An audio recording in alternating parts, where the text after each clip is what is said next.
अत्यंत गरीब परिवार का एक बेरोजगार युवक नौकरी की तलाश में किसी दूसरे शहर जाने के लिए रेलगाड़ी से सफर कर रहा था। घर में कभी कभार ही सब्जी बनती थी, इसलिए उसने रास्ते में खाने के लिए सिर्फ रोटियां ही रखी थी।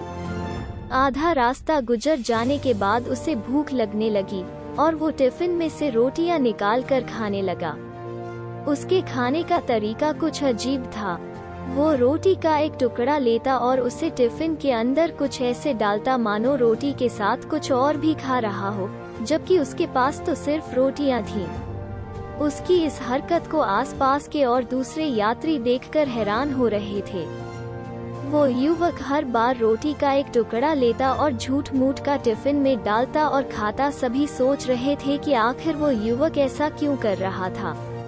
आखिरकार एक व्यक्ति से रहा नहीं गया और उसने उससे पूछ ही लिया कि भैया तुम ऐसा क्यों कर रहे हो, तुम्हारे पास सब्जी तो है ही नहीं। फिर रोटी के टुकड़े को हर बार खाली टिफिन में डालकर ऐसे खा रहे हो मानो उसमें सब्जी हो।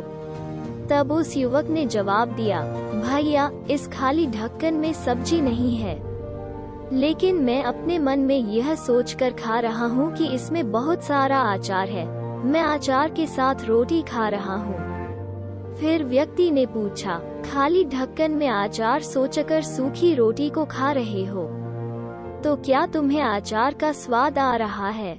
हाँ, बिल्कुल आ रहा है। मैं रोटी के साथ अचार सोचकर खा रहा हूँ और मुझे बहुत अच्छा भी लग रहा है, युवक ने जवाब दिया।